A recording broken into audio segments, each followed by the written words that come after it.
So in this video, I'm going to discuss the key issues to consider when you're negotiating a non-compete. Non-competes can come up in various contexts, employment agreements, contractor agreements. It can come up in the context of a business sale if you're selling a business.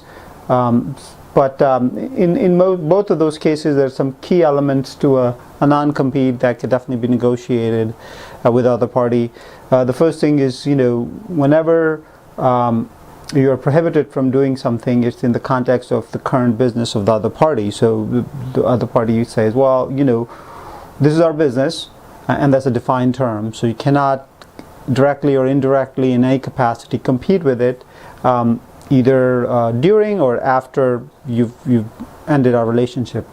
So in that context, you could, for example, look at the definition of business, look at what they do, and it's better to narrowly define it. So you could, for example, within a broader industry, you could still do things within a sub-industry and not have to worry about breaching that non-compete or violating the non-compete by, for example, if you're in the computer industry, there, for example, your company might be selling to enterprise clients, but you, for example, may focus on individual clients. Things like that can also be negotiated. Other things that you need to worry about and you can negotiate is the term. Usually it's during and some period of time after the relationship has ended or terminated. You'll see some, anything from 6 months up to 2 years, sometimes even longer. Sometimes, for example, in certain states you might see in the context of employment they could go up to 5 years. In other states they may actually be completely illegal in the context of employment. For example, in New York, you could see in employment you could see post-termination terms of 6 months, up to 2 years. Other limitations are geography, geographical restrictions. You could see, in certain industries like medical, you could see more localized restrictions, anything from 5 to 10 miles. This applies mostly in brick and mortar establishments.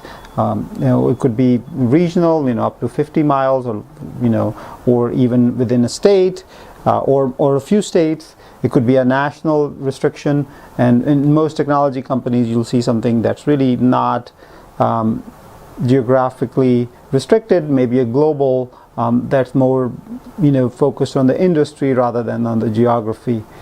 So in this case, obviously, when you're looking at them, you can negotiate the geography, you can negotiate the terms, and these terms, the term is important for certain. For example, if you're a salesperson and you join a new company and you have a 1 year post-termination non-compete, you'll really be restricted if you leave that employer to be able to find suitable employment. So you need to negotiate these terms beforehand and make sure you're paying deep, you're looking at all these issues and negotiating them with diligence. There are other restrictive covenants that can also restrict you in various contexts. One of them, obviously the key one is non-solicitation. Usually you're prohibited after your relationship is ended to solicit customers, vendors, employees, any contractors. So that's something else that you can negotiate. You could negotiate the term primarily. You can say, okay, well, I'm not going to solicit these people for another year or two, and after that, you should be okay. One thing is, with non-solicitation, obviously is, you should make sure that it's worded so you cannot solicit, but if somebody approaches you, then you could hire them. Another restrictive covenant that is confidentiality. Usually you have some term after the relationship's ended, 2 years, 3 years. You can negotiate that term. Also, you can negotiate the scope of the confidentiality as well. Now, these non-competes also come up in the context of a business purchase. Those are obviously heavily negotiated. If I were buying your business, I want to make sure that you're not going to get into that business after selling to me, especially in technology business, just because they're easier to just set up initially. So In that context, like I said, if the purchase price has already been paid, there's a higher risk for the buyer as well. And if you go and turn around and start the same business, you already understand the business, you already understand how it works. So those will be difficult to negotiate. I mean, those would be. But if you know, if you can define the business or the assets that you're selling, you should be able to negotiate other lines of business that you can carry on. So and even the term, I think you could negotiate.